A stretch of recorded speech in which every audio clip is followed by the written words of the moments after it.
it's not about a king, then I'm not interested. This story is about the King of Kings. If you're with me, then I know that I will fly. It has angels and wicked kings and miracles. Oh, so you want to hear the story now?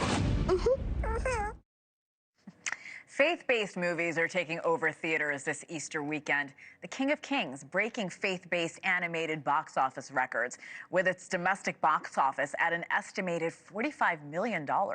Cinemas across the country are also showing the latest season of The Chosen. Since hitting theaters in late March, that film has brought in more than $40 million at the U.S. box office.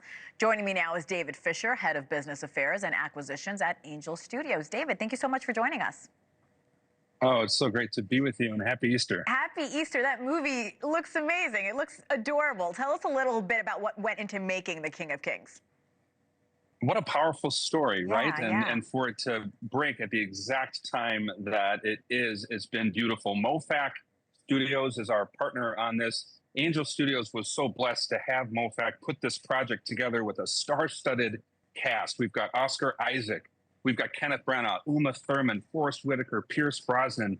I mean, it goes on, and we couldn't be more excited to have those voices join us on a journey towards the resurrection. That is star-studded. There's a new Gallup poll I want to bring up. It shows less than half of Americans consider religion important. How is this film working to change that? I think one of the things that we are about at Angel Studios is listening to our audience. And what we have found is when we actually look out to the audience and ask them, what are the movies that you want to see? We give them the power to tell us as the studio which ones to pick.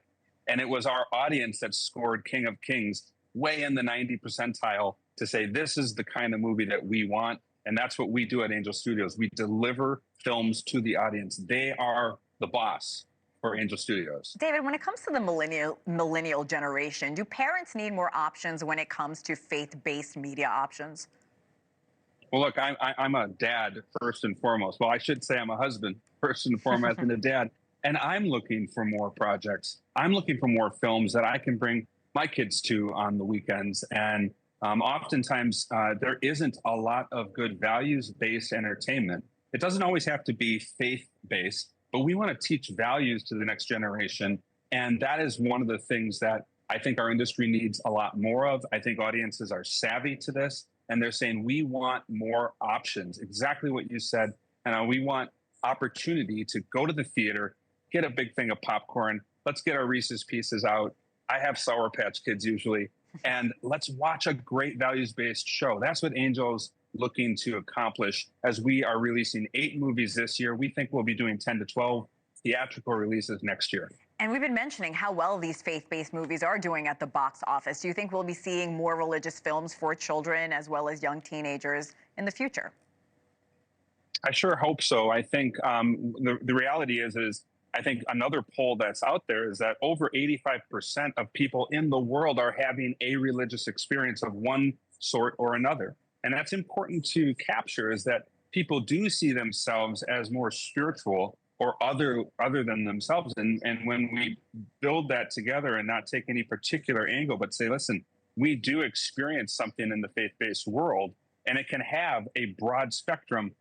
That's important to listen to that from our audience, and that's important to deliver that into the mainstream theater, because we know movies set culture, right? They're upstream from culture and politics. Right. So the kinds of stories that we put out are really important for that.